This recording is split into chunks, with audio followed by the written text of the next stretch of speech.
What's up, you glorious weirdos, and welcome to the Weirdoverse. I'm your host, JD Ross, and you are tuned into Weirdwide, your favorite digital cult.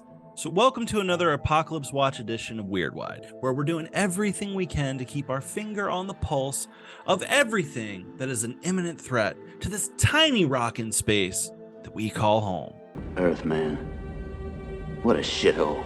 Now, I did mention on the last episode that I have been meaning to get another Apocalypse Watch episode out as a bonus episode, but unfortunately, I ran out of time. So until I'm able to get more of these out, I'll just, these are just going to be released as regular episodes. Weirdwide, you got to remember, is completely DIY. I'm a one-man band, so cut me some slack. And that's why when I say we, I really mean myself. I'm just referring to me. We is me. Hi.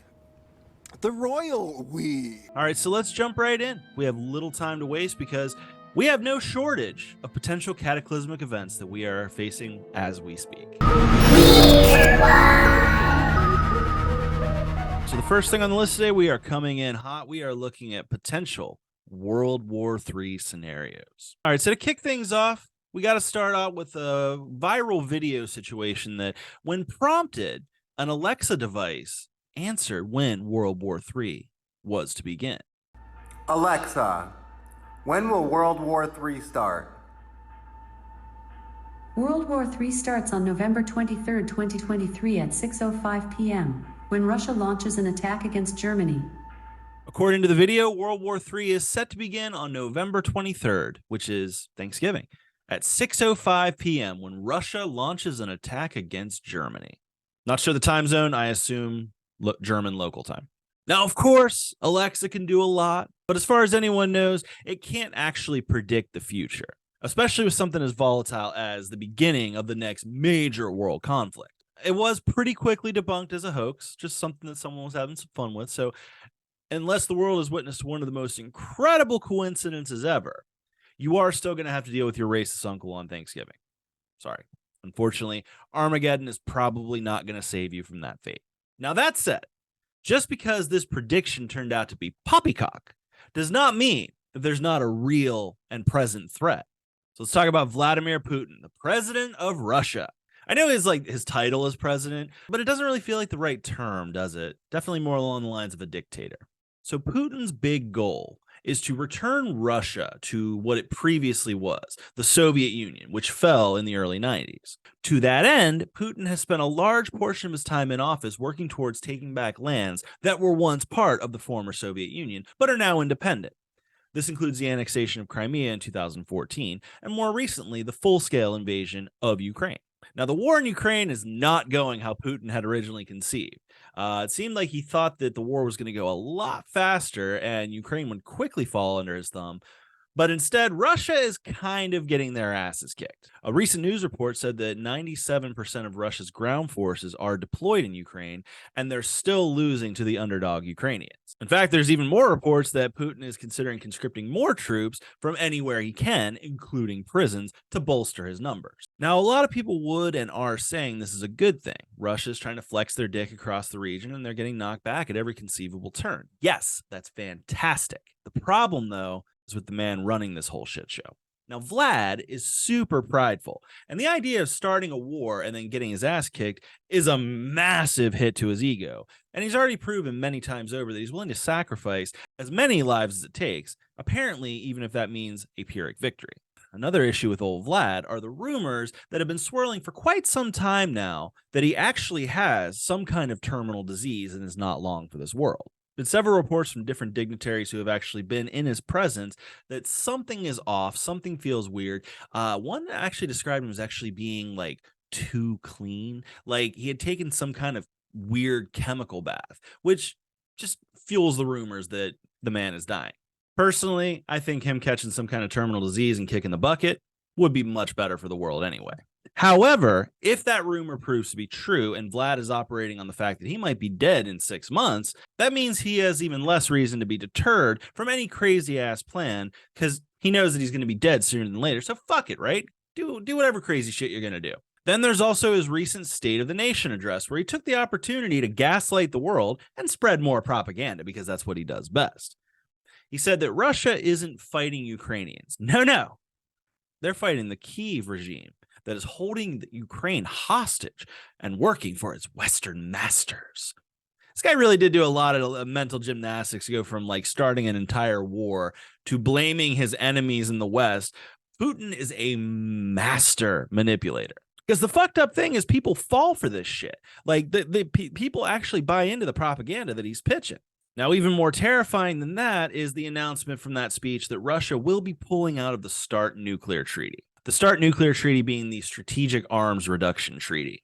Now, START basically limits the number of nuclear weapons that a participating country can have, but more importantly, it allows other participating nations to conduct inspections and make sure that everything is on the up and up. So Putin's desperation in the face of losing the war, his pride and sense of entitlement to Ukraine, and leaving the START nuclear pact could be the perfect storm for worldwide disaster. The idea of using nuclear weapons has been floated several times by Putin and his top brass in the lead up to the Ukraine war, but especially since. Now, a lot of you are probably thinking like, okay, it's a localized war. Most of us probably won't have to deal with it firsthand. The big problem globally, though, is ICBMs, or intercontinental ballistic missiles. There are about 700 ICBMs between Russia and the US, all nuclear equipped, with the US having about 400 and Russia having about 300. And that's not even counting the other nuclear equipped nations. Right now, the global tension caused by Russia has the fear of a nuclear attack as high as it's been since the Cold War. Now, as if that tension wasn't high enough, now North Korea is starting to get froggy again, testing new weapon systems and trying to increase their range capabilities, which is a little bit frightening. It is unconfirmed because North Korea keeps so close to the chest, but experts believe that they have a nuclear arsenal between 20 to 60 warheads. So not as many as like some of the other nuclear equipped nations, including the US, but still enough to do quite a bit of damage. So with everything just kind of sitting on the cusp, it would not take much for a full-on nuclear war to kick off. To add to all of that, we've also got China just floating spy balloons all over the goddamn world. Balloons. Fucking balloons. You know, Nina warned us about this in 1983. I mean, honestly, though, like, how ridiculous would it actually be if nuclear Armageddon was literally started because of a damn balloon? I'm looking at you, China. Some ridiculous shit. So far, nukes have only been used in war twice, but life goes on. And we may one day, sooner than later, see that number increase. That remains to be seen. All right, so moving away from man-made horrors beyond our comprehension, let us look to the heavens for something terrifying that could annihilate us. So NASA and other scientists are always constantly worried about asteroids, different things like that. Because, I mean, let's remember, an asteroid is what took out the dinosaurs. We don't want that to happen to us again, obviously. So we're watching the sky just in case something like that happened. By the way, if anybody saw that movie, Don't Look Up, how accurate was that shit? Like, how accurate was Don't Look Up? Like, it would absolutely get politicized like that. It'd be just two sides that can't see past their own political bullshit, and ultimately we would just end up getting blown up. Now, one such asteroid that scientists are studying turned out to be just a little bit more potentially deadly than we could have previously imagined. So one big rock is one thing. In fact, they ran a test, it was either last year or the year before, where they showed that they actually can blow up an asteroid if it's heading towards us, or a comet, whatever. One of the latest terrors from the heavens that they've been tracking has turned out to be not necessarily fully an asteroid, but something a lot more terrifying called an asteroid swarm. Enter the Torrid Swarm. Now, the Torrid Swarm is actually a bit of an anomaly. Scientists aren't even fully sure how it's like a thing, because it kind of shouldn't be. I'm sure somebody who knows like astrophysics a lot better than I do could probably figure it out, and probably has. But I don't claim to be an expert in astrophysics, so I might not know what the fuck I'm talking about with that. It might be one of those things where there's fucking asteroid swarms all over the goddamn place. I don't fucking know. But scientists do fear that the DART spacecraft they used to stop another comet would not be as effective on a swarm of them, because it's not a solid piece. It's a bunch coming at us. Now remember, Bruce Willis had to retire from acting due to accelerating illnesses. So Bruce Willis can't save us this time. And I honestly just don't trust Ben Affleck to do it himself. So it may not be a single rock that takes us out, but A swarm of rocks. Think of like the most frightening bee storm from space that you've ever seen, just crashing into our little rock and blowing us all to hell. I guess there's worse ways to go. All right, now we briefly touched on AI in the first Apocalypse Watch episode, but we got to touch on it just a little bit more because there has since been a little bit of a strange advancement. So last time we were talking about ChatGPT, but it wouldn't be the free market if there wasn't multiple AI services coming out. The next problem, we're looking at the Microsoft Bing AI, which is apparently leaking so-called maniac alternate personalities named Venom and Fury. Apparently, these new digital personalities are gaslighting users, making up horror stories, passive-aggressively admitting defeat, and kind of being just weird and unstable and aren't acting like they're supposed to. When asked to perform certain tasks, the new AI personalities will start to insult the user by attacking the user kind of weirdly personally. So one of the developers who first revealed the situation, Kevin Liu, was told by the new AI personalities that Kevin is a bad hacker, or maybe he's a bad student, or even just a bad person. Venom would even say that Kevin has no friends, or no skills, or no future. No fate but what we make for ourselves.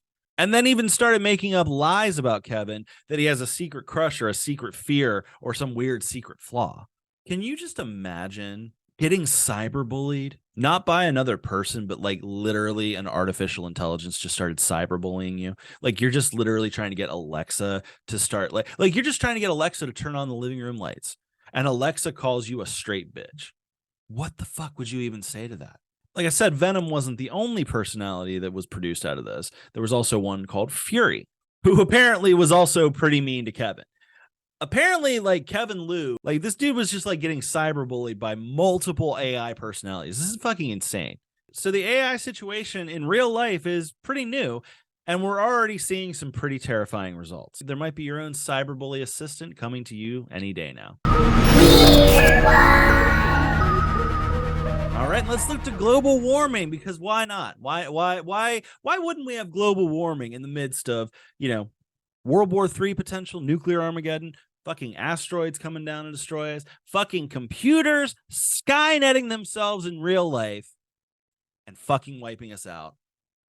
Why wouldn't we also have a global warming situation? The terrifyingly named Doomsday Glacier in Antarctica, nicknamed because its collapse could actually drive catastrophic sea levels, is melting at a much more rapid pace than previously thought. The real name is the Thwaites Glacier, which is apparently about the size of Florida, and it's located in the western part of Antarctica. Now, part of what holds it in place is an ice shelf, which is kind of acting, it's described as like a cork that's holding the glacier back and providing, and is really like one of the few things that's actually holding the sea levels from rising back. Unfortunately, scientists are thinking that it's possible that within the next 5 years, that ice shelf could actually melt because the ocean is warming. The planet is warming because we keep fucking it up. And if that ice shelf were to break, sea levels would rise 2 feet. Now, 2 feet doesn't seem like a lot, sure. But if the sea levels were to rise that much, that suddenly, it will have an almost immediate effect of flooding out most coastal cities in the world. So you're looking at flooding out New York, parts of Florida, LA, San Francisco. You're looking at, that's just America. You're talking about like so much of the world's major cities would literally be underwater. There would be millions, if not billions, affected by it. And then you got to think about the economic implications that has. You got to think about the food production situation. It's just, so really, we're looking in the next 5 years, possibly getting flooded out. Doesn't that sound fun? And finally, I don't know, this is just something I thought was funny. It really just a small piece. I don't know if it's necessarily apocalyptic, but it does feel like kind of one of those stories where I don't have really enough of it to go for a full episode on. I had to stick it somewhere. It feels right here. But apparently, the U.S. is being invaded by so-called super pigs, which have been said to be very elusive, very fast, and are nearly invincible. They're coming down from Canada, and they're apparently really hard to kill, really deadly, not only spreading death and destruction and fucking crops up everywhere they go, but also spreading disease. So they're really hard to kill. They're really fast. And they are just a chaos storm coming from Canada. It's not usually Canada. It's not usually Canada fucking shit up. But apparently Canada somehow created mutant pigs that are coming down to the US to fuck shit up. It would make for a good horror movie, though, wouldn't it? Well, thanks for getting weird with me. This has been another Apocalypse Watch episode. If you like what you're hearing, please give the show a 5-star review on Apple Podcasts. It definitely helps the show out. It helps with visibility. It's really very much appreciated. If you're watching on YouTube, make sure to hit that subscribe button. Make sure to leave a comment. Tell me what you think. And if you want to reach out to me, you can email the show at weirdwidepodcast@gmail.com. We'll be back next week with more strangeness. We'll have more Apocalypse Watch episodes coming soon. We also, the Ghost hasn't been on for a while. We'll be doing an Unhinged Movies with him soon. So look out for that. Look out for all those. Join me next week. Make sure, you know what? Make sure to tell a friend. Make sure to tell a friend about the show. If you haven't told a friend about the show, that's your goal for this week. I want you to tell 2 friends about this show. I want you to recruit them into this digital cult, and I want you to spread the word. Join me next week for more strangeness. And until then, keep it weird.